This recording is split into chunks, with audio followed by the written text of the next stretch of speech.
Hello friends, मैं विकास भट्ट आपके अपने YouTube channel SKK maths classes पर आप सभी का स्वागत करता हूं। दोस्तों, पिछले वीडियो में हमने बीजीय व्यंजकों के गुणनफल की चर्चा की थी।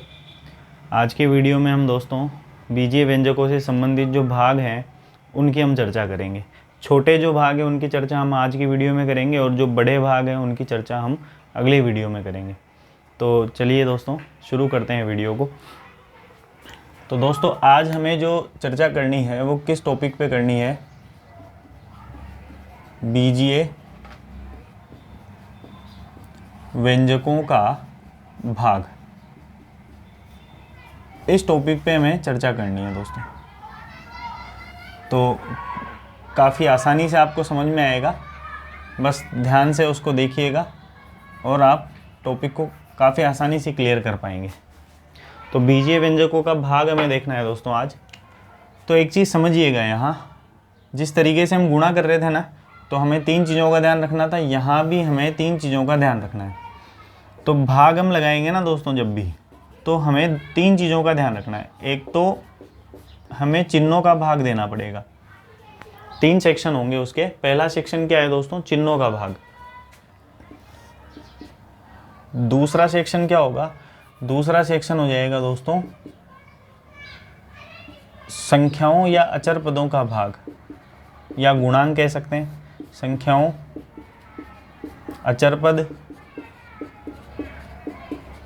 या गुणांकों का भाग, दूसरा सेक्शन ही हो जाएगा।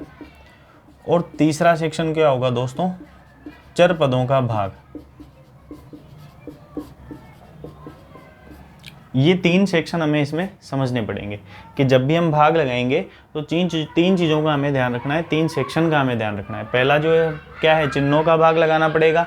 दूसरा क्या है? संख्याओं या अचर पद या गुणांक का भाग लगाना पड़ेगा। और तीसरा क्या है? चर पदों का भाग हमें देना पड़ेगा। तो हमें देखो एक चीज़ याद रखनी है, चिन्हों के बारे में अगर हम बात करें तो बिल्कुल सिंपल सा कंसेप्ट है। जिस तरीके से हम चिन्ह गुणा में काम में ले रहे थे, उसी तरीके से हमें चिन्ह किस में काम में लेना है दोस्तों? भाग में काम में लेना है। यानी क्या याद रखना है कि अगर दो संख्याएं प्लस की है और उनमें अगर भाग दिया जाए तो उस स्थिति में परिणाम किसका आएगा दोस्तों? प्लस का आएगा। यानी प्लस, ऊपर की संख्या भी प्लस में, नीचे की संख्या भी प्लस में, यानी दोनों संख्याओं पे कौन सा चिन्ह है? प्लस है। तो ऐसी स्थिति में क्या आएगा? प्लस आएगा। अगर दोनों पे माइनस का चिन्ह है तब भी क्या आ जाएगा दोस्तों? प्लस आ जाएगा। यानी सीधा सा कंसेप्ट क्या बनेगा? समान चिन्ह या समान चिन्हों में अगर भाग दिया जाए तो हमेशा परिणाम जो है वो किस में आएगा? प्लस में आएगा। फिर अगर हम बात करें अलग अलग चिन्ह होने पर क्या होगा, तो अलग अलग चिन्ह होने पर क्या आ जाएगा? माइनस आ जाएगा। यानी हम इसको क्या लिख सकते हैं? असमान चिन्ह लिख सकते हैं। तो यह आ जाएगा असमान चिन्ह भाग देने पर परिणाम जो है असमान चिन्हों में वो क्या आ जाएगा? माइनस आ जाएगा।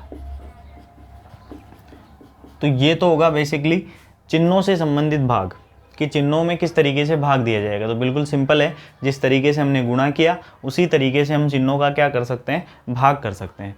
फिर बात करें हम संख्याओं की, अचर पदों की या गुणांकों की, कि उनमें भाग किस तरीके से दिया जाएगा।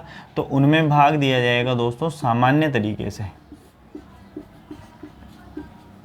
सामान्य तरीके से। तो सामान्य तरीके से हम भाग दे सकते हैं। सामान्य तरीके का मतलब क्या हुआ दोस्तों? जैसे हम आज से पहले भाग देते आए हैं।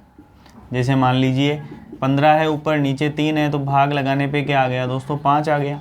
ठीक है। या मान लीजिए -16 मान लीजिए, नीचे 4 है, 4 से 4 कट गया, कितने 16 कट गया 4 बार में, तो -4 आ गया। तो सामान्य तरीके से हम भाग लगा सकते हैं जैसे हम लगाते आए हैं। तीसरा पद क्या है दोस्तों? चर पदों का भाग। चर पदों में किस तरीके से भाग लगाया जाएगा? तो आपको ये याद रखना है कि घातांक के नियमों के आधार पर भाग लगाया जा सकता है। घातांक के नियमों के आधार पर भाग हम उसमें लगा सकते हैं। जैसे कुछ एग्जाम्पल मैं आपको बता देता हूँ, उससे ये क्लियर होगा। एग्जाम्पल नंबर 1 क्या होगा? तो एग्जाम्पल नंबर 1 हो सकता है, जैसे मान लीजिए अगर हमें x की घात 5 दी हुई है, उसमें हमें भाग लगाना है x की घात 2 का। तो किस तरीके से भाग लगा सकते हैं? एक तरीका तो हो सकता है कि हम उसको इस तरीके से लिख दें, एक्स की घात 5 बटे हुए एक्स की घात 2। तो ये अगर कटेगा तो ये क्या आ सकता है, 2 बार कट जाएगा तो कितना बच जाएगा, 3 बच जाएगा। तो यहाँ मैं लिख सकता हूँ एक्स की घात 3। तो एक तरीका तो ये है इसको लिखने का। या इसको हम घातांक के नियम लगाते हुए लिखें तो किस तरीके से लिख सकते हैं, एक्स की घात 5 और बटे हुए एक्स की घात 2। ये तो हो गया प्रश्न। एक्स की घात 2 को अगर मैं ऊपर लेता हूँ तो हमें पता है नियम क्या है दोस्तों, नियम के अनुसार मैं आपको बताता हूँ, ए की घात m बटे हुए ए की घात n। अगर ऐसा कोई पद आता है तो उसको क्या लिख सकते हैं, ए की घात m माइनस n। यानी आधार समान होने पर घातें घट सकती है। किस स्थिति में, जब भाग हो, गुणा है तब तो जुड़ जाती है और भाग है तब क्या हो जाती है, घट जाती है। तो हम उसको क्या लिख सकते हैं, हम उसको लिख सकते हैं एक्स की घात 5 माइनस 2, यानी एक्स की घात कितनी आ जाएगी दोस्तों, 3 आ जाएगी। तो चाहे तो आप डायरेक्ट काट के लिख दीजिए और हमें हल करने पर व्यापक पद जब आएंगे हम ये विधि नहीं लगा के ये लगाएंगे, डायरेक्ट काट देंगे। ठीक है, तो उस स्थिति में दोनों तरीके आप याद रख सकते हैं। बाकी ज़्यादा व्यापक विधि जो होगी, जैसे प्रश्न हमें एग्जाम में पूछे जाते हैं, तो हमें यही विधि ज़्यादा काम में लेनी है, जल्दी हल होगा उससे। ठीक है, तो हमें समझ में आ गया होगा कि बीजीय व्यंजकों का भाग कैसे किया जाता है। तो 3 सेक्शन में किया जा सकता है, चिन्हों का भाग लगाना, संख्याओं या गुणांकों का भाग लगा सकते हैं जिसको अचर पद भी कह सकते हैं, और चर पदों का भाग हमें लगाना पड़ेगा। तो ये 3 सेक्शन भाग विधि के अंदर पढ़े जाएंगे। ठीक है दोस्तों, तो आप इसको नोट कीजिए, फिर मैं आपसे चर्चा करता हूँ इससे संबंधित कुछ एग्जाम्पल्स की।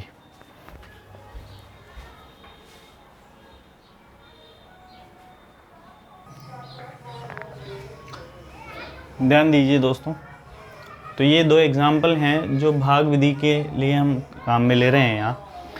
ये दोस्तों छोटे भाग विधि के लिए है, मतलब छोटी संख्याओं का भाग किस तरीके से हमें देना है। बड़ी संख्याओं के लिए या व्यापक पदों के लिए भाग कैसे दिया जाता है उसकी चर्चा भी हम जरूर करेंगे। तो अभी हम इसको देख लेते हैं कि किस तरीके से हमें हल करना है। तो यहाँ हम देख पा रहे हैं कि यहाँ भी एक पद है और यहाँ भी एक पद है। तो हमें भाग किस तरीके से देना है समझिएगा इसको। जैसे हमें 9x³ y में किसका भाग देना है दोस्तों, -15xy² का भाग देना है। ठीक है, अभी मैं डिटेल से समझाता हूँ। बड़े क्वेश्चन जब आते हैं तो आप डायरेक्ट उन चिन्हों को काम में ले सकते हैं। जैसे मान लीजिए अगर मैं चिन्ह अगर इसके अलग करता हूँ तो ऊपर प्लस मान सकता हूँ और नीचे क्या मान सकता हूँ, माइनस मान सकता हूँ। तो ये तो चिन्ह अलग हो गए। और संख्या की हम बात करें तो संख्या क्या हो सकती है दोस्तों, संख्या हो सकती है 9x³ y बटे हुए 15xy²। ये हम लिख सकते हैं। तो यहाँ हम देख पा रहे हैं, थोड़ा उसको और मैं बड़ा लिख देता हूँ ताकि आप अच्छे से समझ पाएँ। अगर 3 पदों में इसको लिखते हैं तो 9 बटे हुए 15 अलग लिख दीजिए और x³ y बटे हुए xy² अलग लिख दीजिए। तो ये तो हो गया नियम के हिसाब से। छोटे पदों में बिल्कुल आप नियम के हिसाब से चलेंगे तो ज़्यादा ठीक रहेगा, जमाएंगे तो। और बड़े क्वेश्चनों में अगर आप नियम के हिसाब से जमाएंगे तो थोड़ा समय ज़्यादा लगेगा। तो आप नियमों को दिमाग में रखें लेकिन उनको काम में लेते हुए शॉर्ट तरीके से लिखें ताकि प्रश्न जल्दी हल हो सके। ठीक है, बाकी छोटे क्वेश्चन में आप समझ सकते हैं नियम किस तरीके से लगेगा। तब पहले हम उसको तो समझें कि नियम लग किस तरीके से रहा है। तो यहाँ समझिए, प्लस बटे हुए माइनस, यानी अलग अलग चिन्ह होने पर क्या आता है दोस्तों, परिणाम पे माइनस का चिन्ह आता है। ये हम अच्छी तरह से जानते हैं। ये किससे कट रहा है दोस्तों, 3 से। 3 तिया 9, 3 पंजे 15, तो 3 से कट जाएगा। अब ये नहीं कट रहा है तो हम यहाँ लिख सकते हैं 3 बटे हुए 5। ठीक है, संख्या हम देखते हैं, x से x³ कट गया और कितना बच गया दोस्तों, x² बच गया। यानी सीधा सा मतलब क्या है कि x ऊपर 3 बार है, नीचे एक ही बार है। एक बार कट जाएगा तो कितनी बार बच गया दोस्तों, 2 बार बच गया।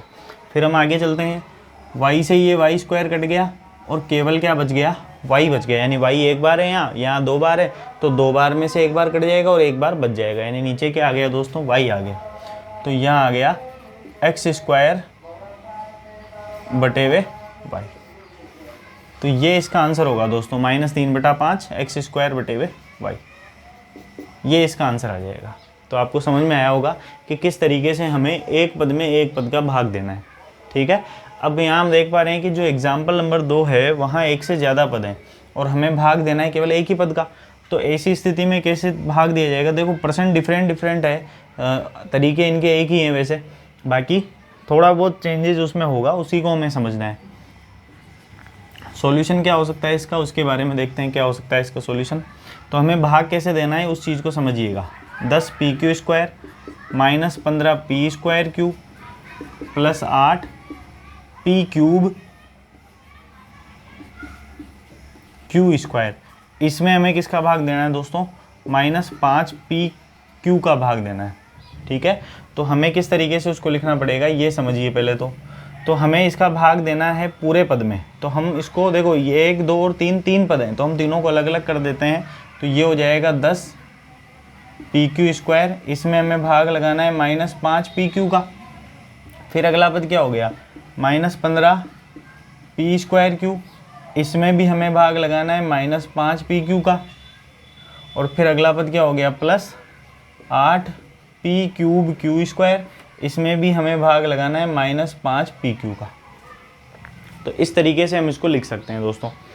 तो ध्यान दीजिएगा क्या हो जाएगा, अगर मैं चिन्हों को अलग कर लूँ तो ये प्लस बटे हुए माइनस, मैंने चिन्ह अलग कर लिया।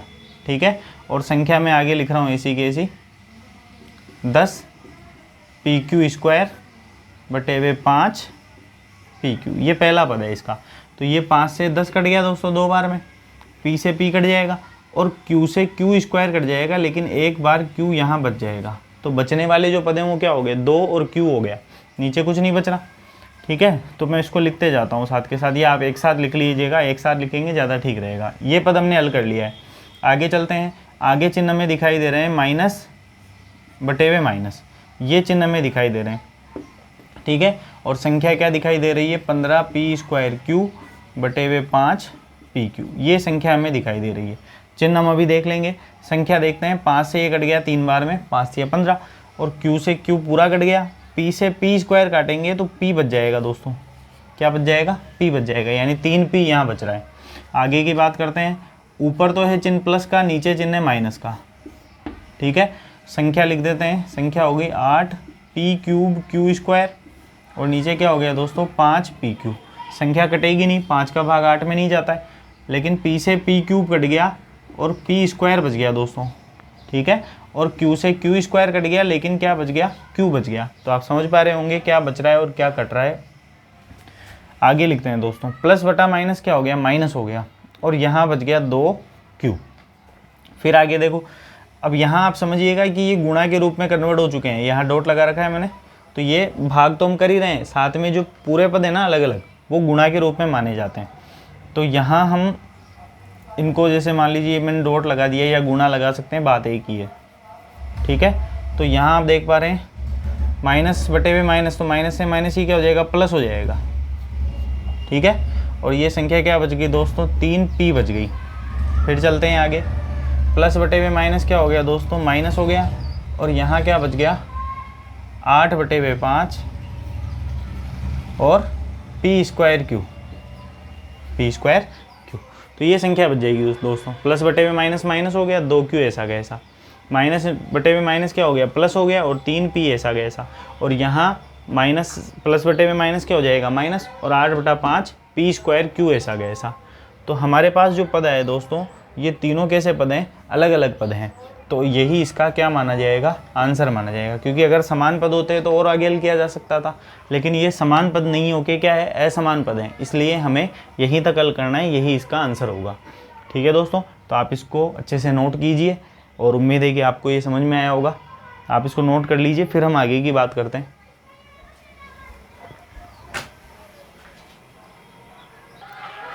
ध्यान दीजिए दोस्तों, तो आपने इसको नोट कर लिया होगा। यहाँ एक चीज़ ध्यान रखिएगा कि जैसे यहाँ मैंने डॉट लगा रहा हूँ ना, तो आप इस डॉट को मत लगा दिए, नहीं तो ये कन्फ्यूजन रहेगा। इसके लिए माफ़ी चाहूँगा, मैंने गलती से ये डॉट लगा दिया है।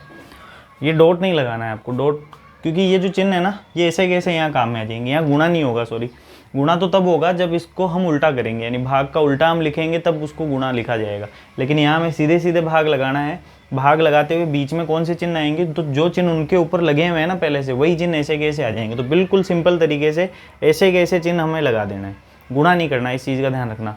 ठीक है दोस्तों, तो आपको समझ में आ गया होगा ये कि किस तरीके से हमें हल करना है। तीनों पदों को, जैसे 3 पद हैं या 4 पद है, इससे ज़्यादा भी हो सकते हैं, तो आपको उसमें भाग लगाना है। अलग अलग भाग लगाने के बाद जो जो चिन्ह उनके हैं ना, वो ऐसे कैसे आ जाएंगे। हल करने पर जो भी उसका चिन्ह आ रहा है वो ऐसे कैसे आपको लिख देना है, और संख्या में जो भी संख्या कट रही है काट दीजिए, नहीं कट रही है तो ऐसे कैसे लिख दीजिए। बीजीय व्यंजक में भी यही कंसेप्ट है, अगर कटता है तो काट दीजिए, नहीं कटता है तो ऐसे कैसे लिख दीजिए। ठीक है दोस्तों, और किस तरीके से इनको काटना है, भाग लगाना है, वो मैंने आपको पहले ही समझा दिया कि चिन्हों में कैसे भाग लगाते हैं, बीजीय व्यंजकों में कैसे भाग लगाना है। तो बीजीय व्यंजकों में घातांक के नियम से भाग लगा सकते हैं या फिर हम डायरेक्ट भाग लगा सकते हैं, जो मैं आपको पहले समझा चुका हूँ। ठीक है दोस्तों, तो आपने इसको नोट कर लिया होगा।